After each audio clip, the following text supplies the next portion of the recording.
জীবনে সিংহের 5টি নীতি অবলম্বন করুন আর রাজার মতো জীবন উপভোগ করুন। মনে রাখবেন, সিংহ সে কিন্তু জঙ্গলের রাজা।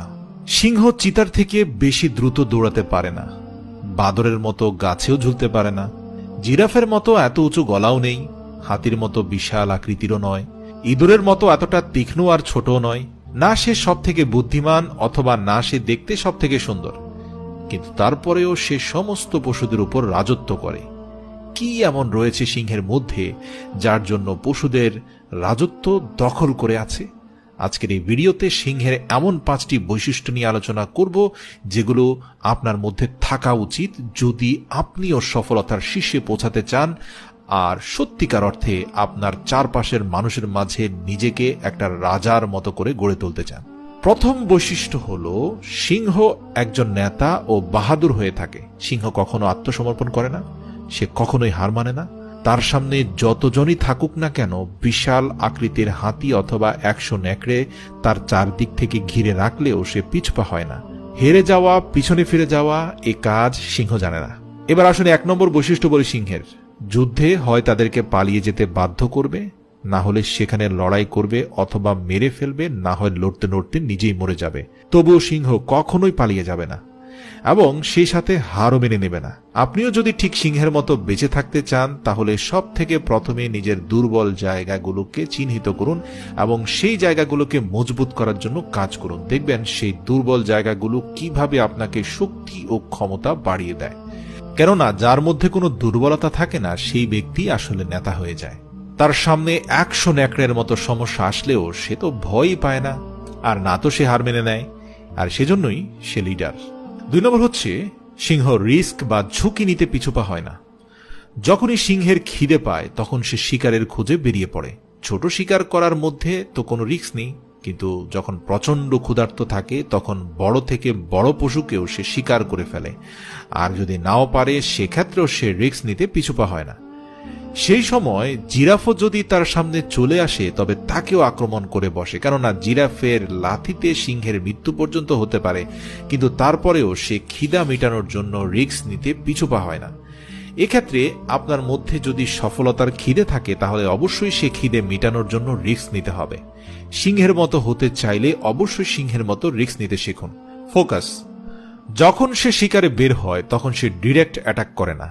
সে প্রথমে তার শিকারকে দেখে এবং অবজার্ভ করে, তারপর সম্পূর্ণ ফোকাস সে তার শিকারের উপর দিয়ে দেয় আর শিকারের পেছনে সম্পূর্ণ ক্ষমতা দিয়ে দৌড়ায় এবং ঝাঁপিয়ে পড়ে। যা হবে হোক, কিন্তু শিকার তার কবজায় এলো কিনা সেদিকে খেয়াল রাখে। সেজন্যই আপনি যেই স্বপ্ন দেখছেন তার আগে নিজেকে প্রশ্ন করুন সেই স্বপ্ন আপনার জন্য সঠিক কিনা, অর্থাৎ আপনি প্র্যাকটিক্যালি সেই স্বপ্ন পূরণ করতে পারবেন কিনা, অথবা সেই স্বপ্নটা আপনার জন্য উপযুক্ত কিনা।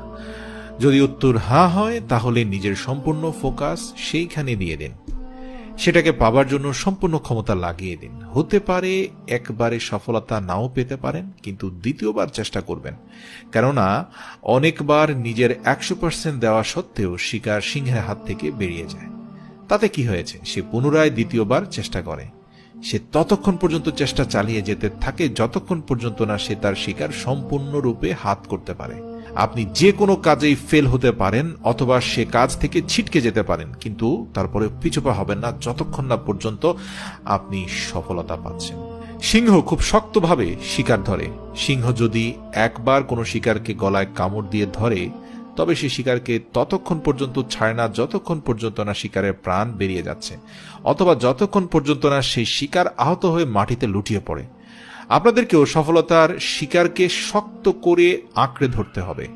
আপনার স্বপ্ন যাই হোক না কেন, গন্তব্য যত দূরেই থাকুক না কেন, আপনি যদি স্বপ্ন পূরণ করার সিদ্ধান্ত নিয়ে থাকেন এবং গন্তব্যে পৌঁছানোর প্রতিজ্ঞা করে থাকেন তবে সিংহের মতো ততক্ষণ ছাড়বেন না যতক্ষণ পর্যন্ত সেই প্রতিজ্ঞা সফল হচ্ছে।